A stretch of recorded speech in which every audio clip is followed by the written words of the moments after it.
Danny Morrison walked through the metal corridors of Station Meridian with his hands in his pockets. He was a human, one of the newest species in the Galactic Coalition. The station was huge, floating in space above a planet called Keshra 9. Hundreds of aliens lived here, all different types. Some had scales, some had fur, some looked like walking crystals. Danny was a lieutenant in the human diplomatic team. His job was to help Earth make friends with alien species and set up trade deals. He was 32 years old with brown hair and a friendly smile. Most humans on the station stayed in the human areas, but Danny liked to explore. He wanted to learn about the different aliens. The station had strict rules. Each species had their own dining rooms and eating times. The aliens were not supposed to mix during meals. The rules were there to prevent fights and keep everyone safe. A big scary alien named Varen was in charge of security. He was from a species called the Krenth. Varen had black scales and yellow eyes. Everyone was afraid of him because he followed every rule perfectly. One day, Danny noticed something sad. There was a group of cat-like aliens called the Kashari. They had fur, big eyes, and tails. 3 young Kashari came to the station with their parents. The parents were diplomats who worked all day long. The 3 children had to eat alone in a corner of their dining room. They were very quiet and looked sad. The children were about 7 or 8 years old. They ate their food without talking or playing. Their ears were flat against their heads, which Danny learned meant they were unhappy. They looked so lonely that it made Danny's chest hurt. When he was a kid, Danny had lived in foster care. He moved from house to house and often ate alone. He remembered how terrible it felt. One evening, Danny made a decision. He finished his dinner in the human dining room. Then he took half of his dessert and wrapped it in a napkin. It was a chocolate bar from Earth. Danny walked to the observation deck, a place where you could see the stars through big windows. He had seen the Kashari children go there before. The smallest child was standing there, looking out at space. The child had gray fur with dark stripes. Danny walked over slowly and stood a little bit away. "Beautiful, right?" Danny said softly. "All those stars." The child's ears turned toward Danny, but the child did not look at him. A small voice said, "My mother says each star might have people looking back at us." "Your mother is smart," Danny said. He took out the chocolate bar. "I'm Danny. I'm from Earth, that yellow star way over there." "I am Kip," the child said, finally turning around. Big amber eyes looked at Danny with curiosity. "You are human. You eat strange food," Danny laughed. "I guess we do. This is my favorite, though. It's called chocolate. It's sweet." He broke the bar in half. "Would you like to try it? I want to share it with you." Kip's ears moved forward with interest, but the child looked worried. "The rules say different species should not share food. It might be dangerous." "You're right about the rules," Danny said, "but I checked the computer before I came here. Chocolate is safe for Keshari to eat, and sometimes making a friend is more important than following every single rule, but only if you want to try it. I won't force you." Kip looked at the chocolate, then at Danny's face, then back at the chocolate. Slowly, a small, furry hand reached out and took the piece. Kip smelled it carefully, then took a tiny bite. The child's eyes went wide and the tail went straight up, which meant happiness. "It is very good," Kip said with wonder in the voice. "Sweet and a little bitter." Danny smiled and ate his half while they both looked at the stars. They stood quietly together for a few minutes. Then Kip's ears went flat again. "I should go back. My parents will worry." "Of course. It was nice to meet you, Kip." The child started to walk away, then stopped and looked back. "Thank you for sharing, Danny Morrison. No one has shared with me since we came to this station." After Kip left, Danny felt warm inside. It felt good to make the child smile. He did not see Varen watching from the shadows. The big Krenth's eyes were narrow and cold. Over the next 2 weeks, Danny came to the observation deck every evening. He always brought something small to share. Sometimes fruit, sometimes candy, sometimes just an interesting drink. Kip always came, and soon the other 2 Kashari children joined them. Their names were Senna and Rico. They were Kip's older siblings. The children slowly started to trust Danny. They told him about their home planet, which had big grasslands and clear rivers. Back home, lots of children played together. Here on the station, they only had each other. Their parents worked long hours trying to make trade deals for their poor planet. The children had to stay in their rooms and be quiet. "At home, we would have 20 cubs to play with," Senna said one night. She was the oldest and had golden fur. "Here, there are only us 3. The adults are always busy. We are told to be quiet and stay inside. That sounds very lonely, Danny said. He had brought crackers with cheese, and the children ate them happily. They sat in a circle on the floor. Danny sat with them, not caring if his uniform got wrinkled. "What were you like as a cub?" Rico asked. He was brave and had rust-colored fur. "Did you play with many human cubs?" Danny's smile faded a little. "Actually, I didn't have many friends when I was your age. I moved around a lot and lived in different houses. I spent a lot of time alone like you do now." 3 pairs of eyes looked at Danny with understanding. Kip moved closer and gently touched Danny's knee with a paw. "That is sad. Cubs should not be alone." "No, they shouldn't," Danny agreed. "That's why I like spending time with you 3. It makes all of us less lonely." Other humans on the station started to notice Danny spending time with the alien children. Some thought it was strange. A woman named Amy came to talk to him in the hallway one day. "Danny, what are you doing with those Kashari kids?" she asked.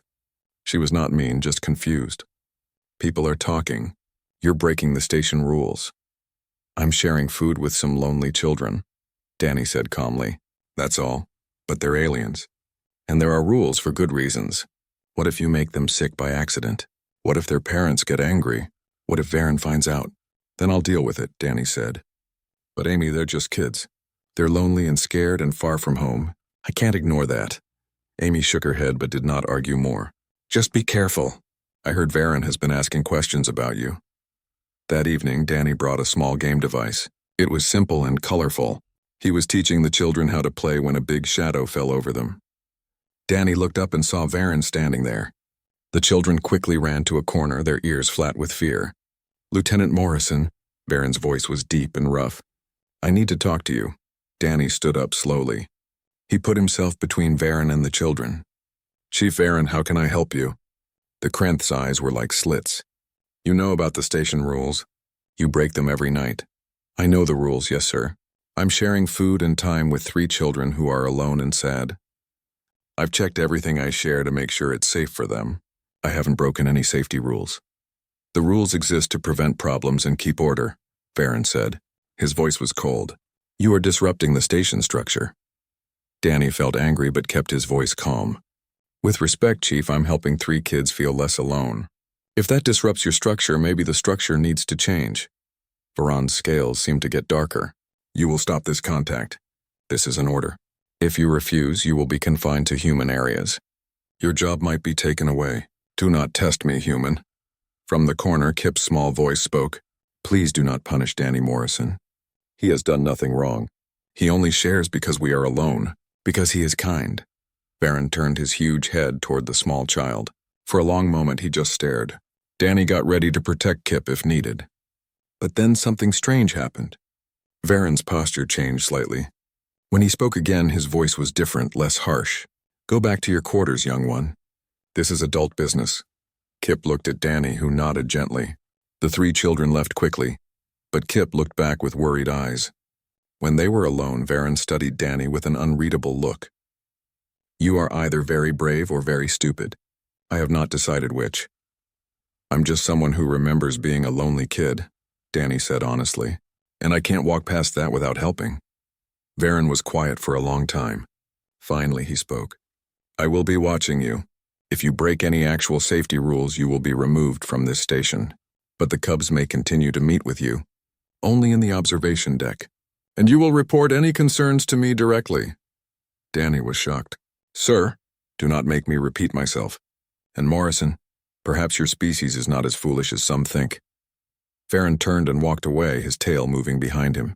Danny stood alone in the observation deck. A smile spread across his face. It was a small victory, but it felt huge. Word about Danny and the Kashari children spread through the station like fire. What started as a simple act of sharing became something bigger. Other aliens began to notice. The Kashari ambassador, a dignified female named Marana with silver fur, asked to meet Danny privately.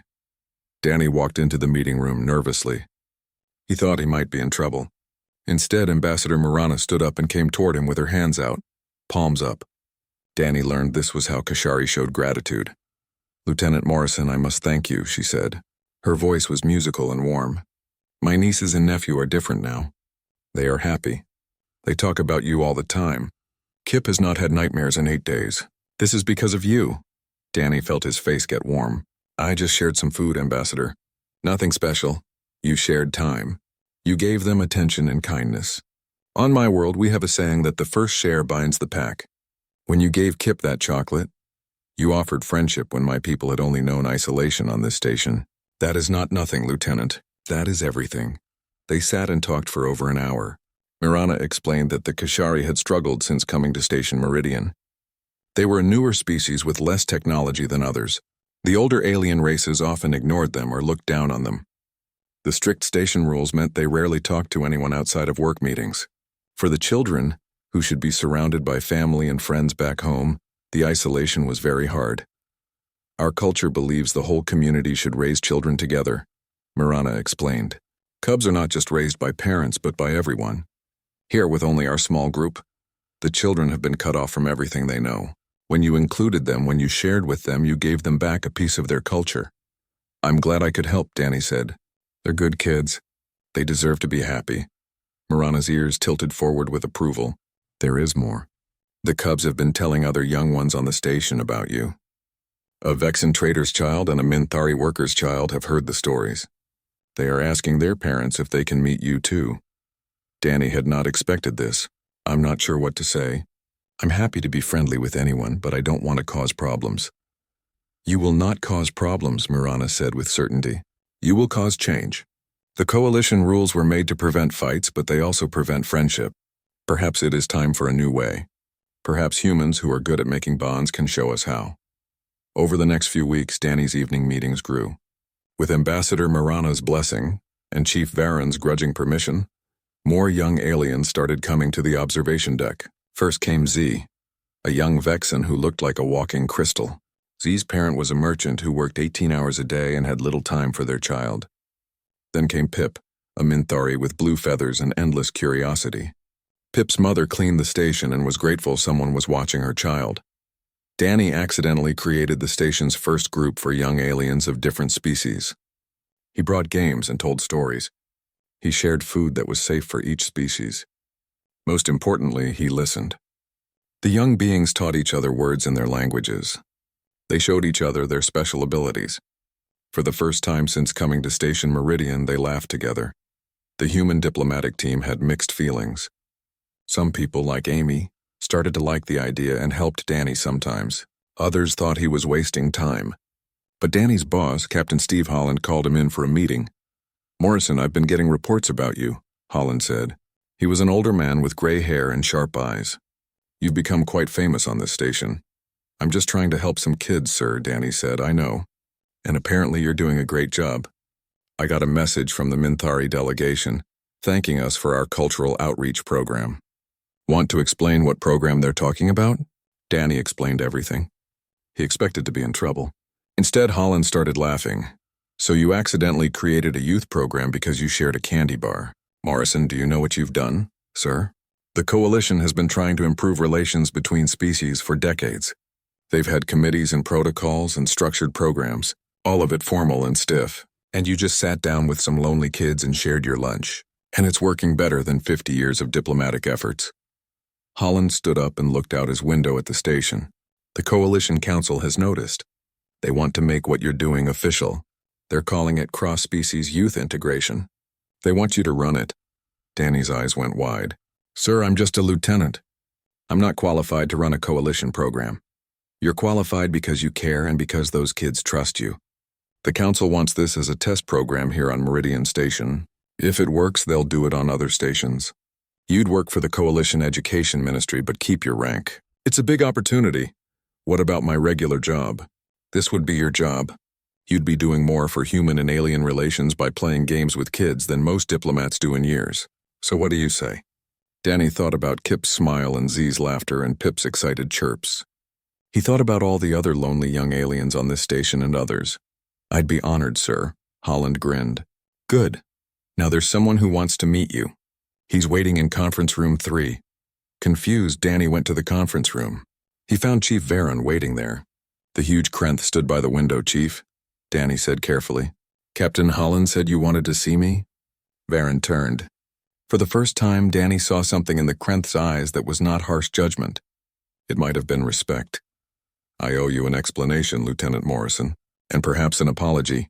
Danny waited quietly. When you first started breaking rules with the Kashari Cubs, I wanted to remove you from this station. The rules exist for reasons. I have spent my career enforcing them without exception. But then I watched you more carefully. I saw how you treated those young ones, how you gave without wanting anything back, how you made them feel safe. Varen's scales changed color slightly, getting darker at the edges. 30 years ago, I had a son. He was on a military ship with me, training to be like me. There was an accident, a dangerous leak. My son was caught in the affected area. I followed the rules. I sealed the leak according to regulations, even though my son was still inside. He did not survive. Danny felt like he could not breathe. Chief, I'm so sorry. Rules save lives, Lieutenant. But that day I learned that rules can also cost them. Since then, I have followed every rule perfectly. I believed that if I had just been faster or better, I could have saved him and still maintained ship safety.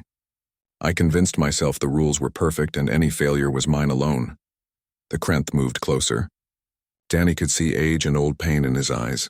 Then I watched you break rules for lonely cubs, and I saw them become happy. They were safer with your kindness than they were with my perfect rules. It made me question everything I believed for 30 years. The rules aren't useless, Danny said quietly. They just aren't everything. Sometimes you have to look at what you're really trying to protect, not just follow the words on paper. Wise words for one so young, Varen said. The Coalition Council asked for my opinion on your youth program. I gave full support. More than that, I volunteered to help with security for the program. If you will have me, Danny smiled. Chief Varen, I'd be honored to work with you. Then we begin a new path together. Perhaps we both have things to learn. As Danny left the conference room, he felt the weight of responsibility on his shoulders. What started with sharing a chocolate bar with a lonely child was becoming something much bigger. But thinking about all the isolated young aliens who might benefit, he felt ready. That evening, Danny went back to the observation deck. The young aliens were waiting, having heard somehow that the program would continue. When they saw him, they rushed over with happy sounds. Kip reached him first and hugged his leg tightly. We heard, Kip said. We heard you will stay and the program will continue. That's right, Danny said, kneeling down. And it's going to get even better. We're going to have official support and more resources. But the most important thing won't change. We'll still be friends. We'll still share. We'll still be a pack. Senna looked thoughtful. What you did was very brave, Danny. You broke rules to help us. You could have been sent away. Sometimes being brave means caring more about doing what's right than about staying safe, Danny said. But I wasn't alone. You three were brave too. You spoke up to Varen. You showed everyone that friendship between species is possible. Rico's tail swished with pride. So we did it together.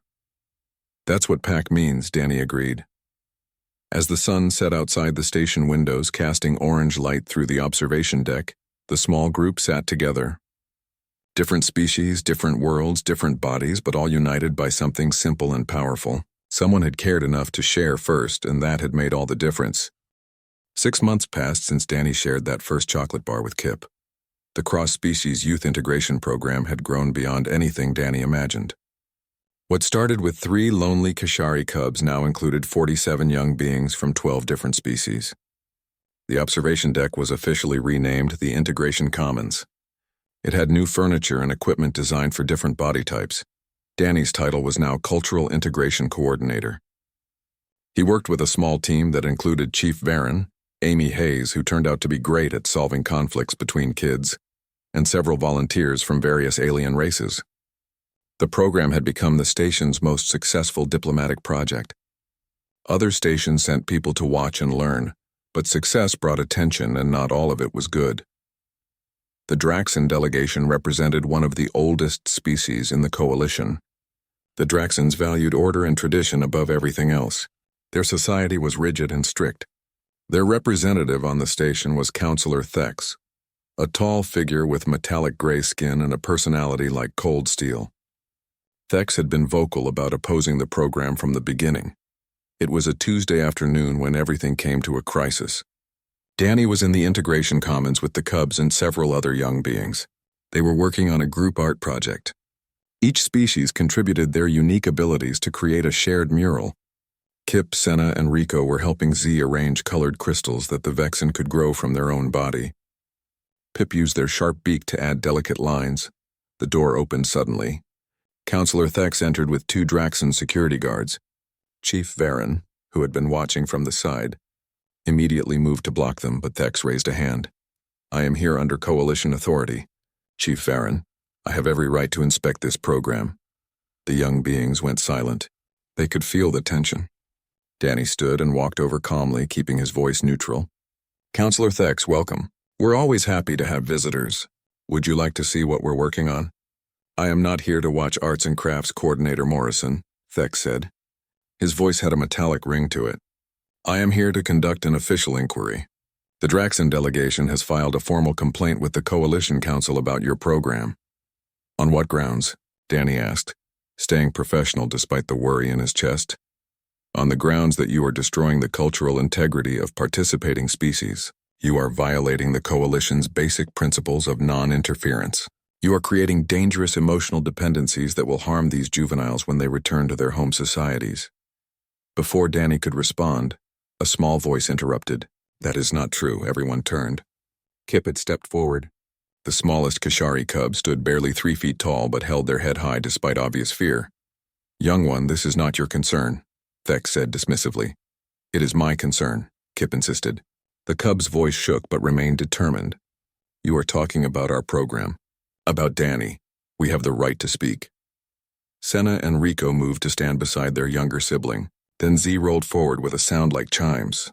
Pip fluttered to perch nearby. One by one, the other young beings in the room moved to form a group, facing the counselor together. Thex's expression hardened.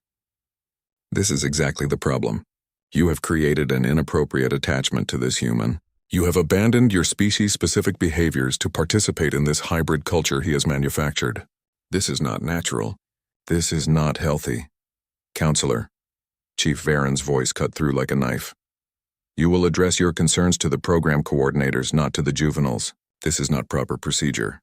"What is not proper, Chief, is this entire operation," Thex replied. "I am here to shut it down immediately. The Council has granted me authority to suspend the program while they investigate." Danny felt his heart sink. Months of work and trust could be destroyed in an instant. But before he could say anything, something unexpected happened. Senna, the oldest Kashari cub, spoke up clearly. "Counselor Thex, may I ask you a question?" Thex looked annoyed but curious. "What question?" "When you arrive at a new place and you are alone and others ignore you as if you do not exist and you have no one to talk to or share with, what do you do? How do you survive?" The counselor's expression did not change. "I follow protocols. I do my duties. Personal comfort is less important than professional responsibilities." "But you are an adult," Senna continued. "You have years of training and experience. What about juveniles? What about cubs who have not learned to ignore loneliness? What should they do?" "They should adapt. Learn strength. Develop the ability to stand alone." "I tried that," Pip's chirping voice added. "Before this program I was alone every day. My mother works to feed us and keep us safe. She had no time for me. I was learning to be alone. I was learning to be sad all the time. Is that the strength you want us to learn?" Z's crystalline voice chimed in, musical and clear. "My parent says the Draxan species never developed family bonding behaviors. Is this true, Counselor?" Thex stiffened. "The Draxan species has evolved beyond primitive attachment behaviors. We value self-sufficiency and individual achievement." "So you have never shared a meal with someone just because you enjoyed their company?" Kip asked with genuine curiosity. "You have never played with friends? You have never felt happy because someone chose to spend time with you?" The commons had gone completely silent. Even the adults were transfixed. The young beings were not being rude. They were asking honest questions, trying to understand someone so different from themselves. Thex's metallic features seemed to get harder. "These are juvenile concepts. They are distractions from higher purposes." "Then I feel sorry for you," Kip said simply. "Because sharing with Danny, eating together, playing together, learning from my friends who are not Kashari, these things have made me stronger, not weaker. I was afraid all the time before. Now I am brave enough to speak to you even though you are powerful and I am small. Danny did not make me weak. He made me strong by showing me I do not have to be alone," Rico added. "And I have not forgotten Kashari culture. I teach Z and Pip our songs. Santa teaches them our stories. We are not losing who we are. We are sharing it. There is a difference. Counselor Thex looked at the gathered young beings with an unreadable expression. Then he turned his gaze to Danny. You have taught them to challenge authority, to question their elders, to prioritize emotional comfort over discipline. No, Counselor, Danny replied quietly. I taught them to ask questions, to think for themselves, to understand that being part of a community does not mean losing yourself. It means having people who help you become more of who you are. And I taught them that kindness is not weakness. These kids are braver, smarter, and stronger than when I met them. Not because I protected them from difficulty, but because I made sure they did not face it alone. Chief Varen stepped forward, his presence commanding. Counselor Thex, I have observed this program since it began. I can provide detailed reports on every interaction and every outcome. These juveniles have not lost their cultural identities. They have expanded their understanding of the galaxy they will inherit. They have learned to communicate across species barriers. They have developed empathy and leadership skills. This program is not a threat to the Coalition. It is the Coalition's future. For a long moment, Thex said nothing.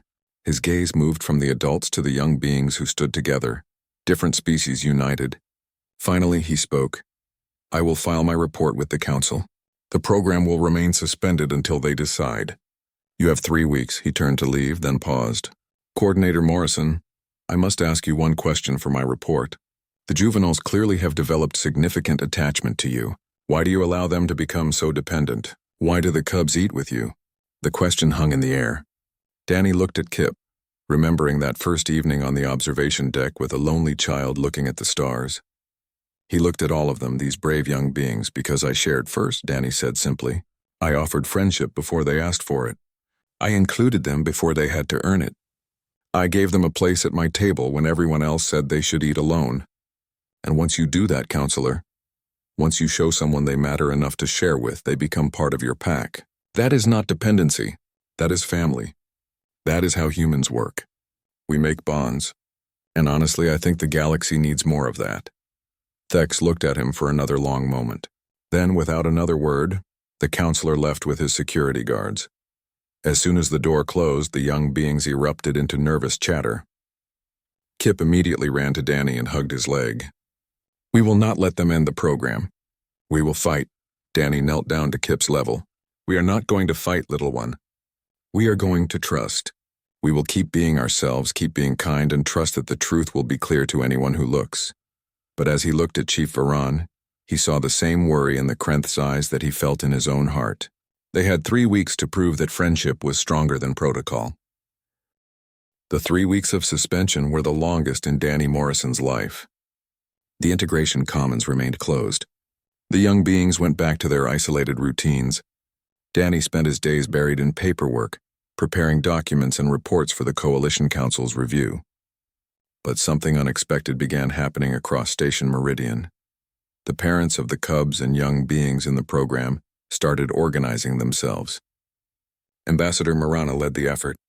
She coordinated with families from multiple species to write testimonials for the council. They documented improvements in behavior, school performance, and social development since their children joined the program.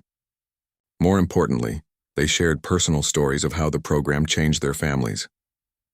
Pip's mother, a Minthari named Cheery who worked long hours cleaning environmental systems, wrote about how her child had stopped hurting herself and started talking about the future with hope.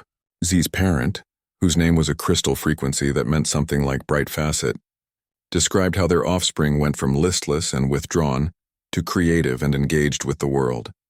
Even more surprising was support from unexpected places.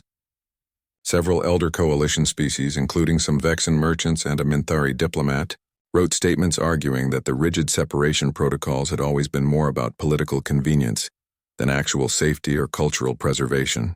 They pointed out that in the early days of the Coalition, before the strict protocols existed, there had been more conflict but also more innovation and faster integration of new ideas. Chief Varen worked tirelessly behind the scenes. He used his reputation and contacts within Coalition security to gather data. He compiled incident reports showing that the station had experienced a 37% decrease in problems involving young beings since the program started. Vandalism, theft, and disturbance complaints had dropped dramatically. The numbers told a story that even the most rule-focused counselors could not ignore. Danny spent his evenings looking out at the stars from the closed integration commons, thinking about the young beings who had become like family. He wondered if he had done the right thing, if his instinct to connect had caused more harm than good.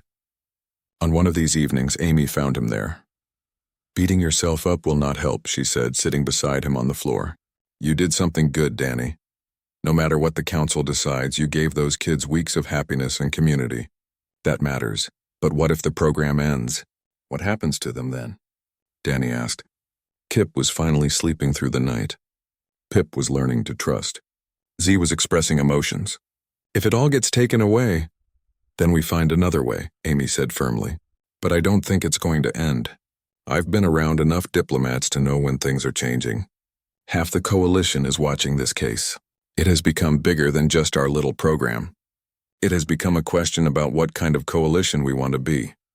The day of the council hearing arrived. It was held through holographic technology, with counselors from a dozen worlds appearing as see-through figures in Station Meridian's main assembly chamber. Danny stood in the center with Chief Farron, Ambassador Marana, and Captain Holland beside him. On one side of the chamber sat Counselor Thex and his supporters. On the other sat a growing group of delegates who supported the program. The proceedings were formal and long. Experts on child development across species gave testimony. Cultural preservation specialists made statements. Detailed analysis of program outcomes was presented. Danny answered questions as honestly as he could, explaining his methods, his reasoning, and his belief that connection was a fundamental need that went beyond species boundaries. It was Counselor Thex who finally asked the question Danny had been waiting for. "Coordinator Morrison, you have made emotional arguments and cited stories. But at the core of this matter is a simple question. Do you believe the Coalition's long-standing protocols about species separation are wrong?" Danny took a breath, knowing his answer would likely determine the program's fate. "No, Counselor. I don't think they're wrong. I think they were necessary when they were created. The Coalition was young, tensions were high, and preventing conflict was the priority. Those protocols served their purpose. But the Coalition has matured. We have generations now who grew up in a multi-species society. Maybe it's time we trusted ourselves a little more. Maybe it's time we acknowledge that different does not have to mean separate, and that our children might be better at building bridges than we are at maintaining walls." Before Thex could respond, a notification sounded. One of the council administrators spoke up. "Counselors, we have received a request to address the assembly. It comes from the Kashari delegation on Station Meridian, specifically from 3 juveniles. This is highly irregular." The council members looked at each other. Finally, the head counselor, an ancient Vexen named Crystalline Truth, spoke. "Given that this hearing concerns juvenile welfare, it seems appropriate to hear from the juveniles themselves." Permission granted. A screen appeared and suddenly Kip, Senna, and Rico were visible to the entire assembly. They sat together, formal and nervous, with their parents standing just out of view. Kip spoke first, reading from a paper but occasionally looking up.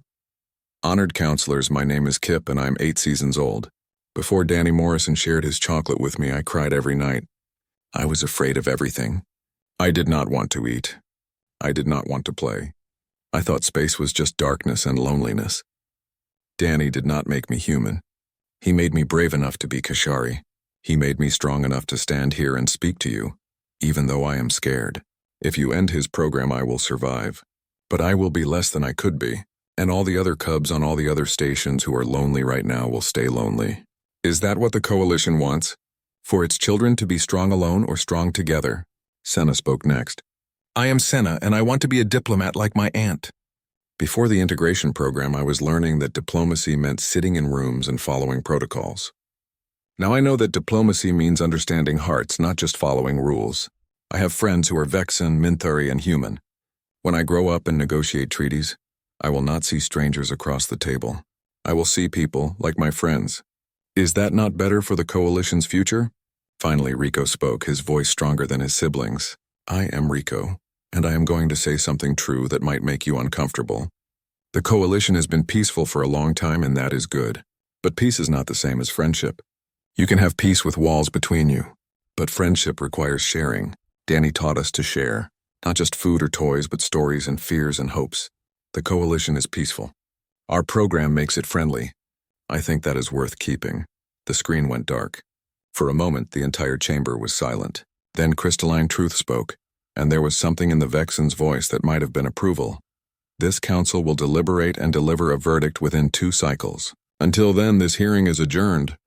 The waiting was painful. Danny tried to work and stay busy, but his mind kept returning to those 3 brave cubs speaking truth to power. Finally, after 2 days that felt like 2 years, the council reconvened. Crystalline Truth's holographic form appeared before the assembled witnesses. The Coalition Council has reached a decision regarding the Cross-Species Youth Integration Program on Station Meridian. After careful consideration of all evidence, testimonies, and cultural impact assessments, we have determined the following. The program will continue and will be expanded. Danny felt his knees go weak with relief. Amy grabbed his arm to steady him. However, Crystalline Truth continued, this expansion will come with new guidelines and oversight. The program demonstrated that supervised, structured interaction between juveniles of different species can be beneficial. Therefore, the Council is establishing a new department called the Coalition Youth Integration Initiative. This department will develop curriculum, safety protocols, and cultural preservation measures to ensure that programs like Coordinator Morrison's can be implemented across the Coalition while respecting the diversity of our member species, the Vexen counselors. Crystalline eyes seemed to focus directly on Danny. Coordinator Morrison, you have been appointed as the founding director of this initiative. You will work with a multi-species advisory board, including Chief Farron and Ambassador Marana, to develop a framework that can be adapted to stations, planets, and diplomatic posts throughout Coalition space. This is not a small task. Are you willing to accept this responsibility? Danny's voice caught. Yes, honored counselor. I am. Then let it be recorded. The integration commons on Station Meridian will reopen immediately. Additional stations will be selected for pilot programs, and the Coalition takes its first formal step toward a future where our children grow up not in isolation, but in community. As the hologram faded, the chamber erupted in conversation. Danny stood in the center of it all, overwhelmed. Captain Holland clapped him on the shoulder, grinning. Well, Director Morrison, looks like you have your work cut out for you. Before Danny could respond, the chamber doors burst open and young beings flooded in, led by 3 Kashari cubs who had been waiting. That evening, there was a celebration in the newly reopened Integration Commons. Parents came, bringing food from their cultures to share. The young beings ran and played and laughed without the shadow of fear hanging over them. It was chaotic and loud and absolutely perfect. Danny found himself sitting on the floor with his back against the observation window, the same spot where he had first shared chocolate with Kip. The young Kashari cub settled beside him, contentedly eating a piece of fruit while watching the other young beings play. Danny, Kip said quietly. Yeah, buddy? Thank you for sharing first. Thank you for not waiting for someone to tell you it was okay to be kind. Danny pulled the cub close. Thank you for being brave enough to accept what I offered. You taught me something important, Kip. You taught me that sometimes the smallest acts of kindness can change everything. I just shared some chocolate. You and your friends changed the entire coalition. We did it together, Kip said wisely. That is what pack means. The celebration continued around them. Species who had rarely spoken to each other's children now shared stories and laughter. The future of the coalition was taking its first steps towards something warmer and more connected. Over the next few months, Danny threw himself into his new role. He worked with representatives from dozens of species to create guidelines for the Youth Integration Initiative. The goal was to provide structure and safety, while still allowing the organic connections that made the program special. It was delicate work, balancing cultural preservation with cross-species friendship. Chief Varen proved to be an invaluable ally. The Krenth's attention to detail and deep understanding of security protocols helped create frameworks that satisfied even the most cautious delegates. But Varen also brought something unexpected. He shared his own story of loss with the advisory board, explaining how rigid adherence to rules without consideration for context had cost him his son. His testimony moved many of the older counselors who had similar experiences. Ambassador Mirana became the diplomatic face of the initiative. She traveled to other stations and planets, sharing the story of how 3 lonely cubs and 1 kind human had sparked a movement. She spoke at council meetings and cultural forums, always bringing the message back to simple truths. Children need connection. Community makes individuals stronger, not weaker. Sharing cultures enriches everyone. The first new integration commons opened on Station Kepler 7, a major hub near Vexen Space. Danny traveled there to help train the local coordinators. He was nervous about whether the program would work without him directly involved, but those fears were quickly dispelled. He watched as a young Vexen coordinator named Brightsong naturally connected with a group of isolated human children whose parents were on long-term diplomatic assignments. The coordinator had learned about Danny's methods and adapted them with Vexen cultural elements, creating something both familiar and new. "You see," Brightsong told Danny during a quiet moment, "what you discovered was not a human thing or a Kashari thing. It was a universal thing. Every species with social bonds understands loneliness. Every parent wants their child to be happy. You just reminded us that these simple truths matter more than complicated protocols." Within a year, integration commons existed on 15 stations and 3 planetary diplomatic compounds. The programs varied in their details, each adapted to local cultures and species mix, but they all shared the core principle. Young beings deserved community. Connection across differences made everyone stronger. Danny received letters and messages from across the coalition. Parents thanked him. Young beings told him their stories. Some were like Kip's tale of transformation from fear to confidence. Others were quieter, stories of a child who made one friend from another species and learned that the galaxy was less frightening than they thought. But not everyone was happy. There were still delegates like Counselor Thex, who believed the old ways were better. Some species chose not to participate in the initiative, and Danny respected that choice. The program was never meant to be mandatory. It was meant to be an option for those who wanted it. 18 months after that first shared chocolate bar, Danny returned to Station Meridian for an evaluation of the original program. He walked through the integration commons and was amazed at what he saw. The space had been expanded twice to accommodate more young beings. The walls were covered with artwork created by multi-species groups. There were quiet areas for study and loud areas for play. Most importantly, there was laughter. Kip, Senna, and Rico had grown. They were no longer the scared, lonely cubs Danny had first met. Kip was helping a newly arrived young Draxon adjust to station life, showing the same patience and kindness Danny had once shown. Senna was tutoring a group of younger beings in Coalition Standard Language. Rico had started a multi-species music group that performed at station events. "They don't need you anymore," Chief Varen observed, standing beside Danny. "They have internalized what you taught them. They share first now. They offer friendship freely. They create community." "That was always the goal," Danny said, though he felt a bittersweet pang. "To make myself unnecessary." "You will never be unnecessary," Varen said. "You will always be the one who shared first. That matters. But you are correct that the program has transcended its creator. That is how you know it was built on truth rather than personality." During the evaluation meeting, Ambassador Marana presented data that exceeded all expectations. Academic performance among participating young beings was up. Behavioral problems were down. More significantly, preliminary studies showed that young beings who participated in Integration Commons programs displayed more advanced problem-solving skills and better emotional regulation than control groups. The social-emotional benefits of cross-species friendship were measurable and significant. "The program is working beyond our initial hopes," Marana told the assembled evaluators. "But more than that, it is changing the culture of the coalition. We have a generation growing up who do not see species barriers as insurmountable. They see them as interesting differences to explore.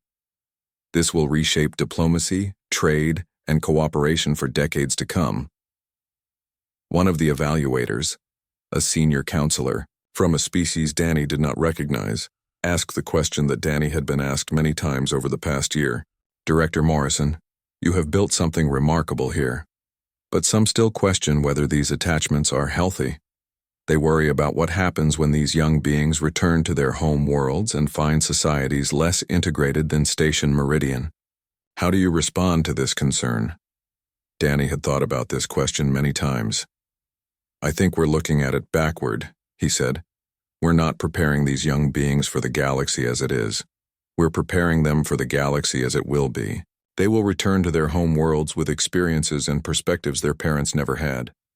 Some will face challenges, yes, but they will also be the ones who push their societies forward. They will be the diplomats who truly understand other species. They will be the scientists who collaborate across species lines.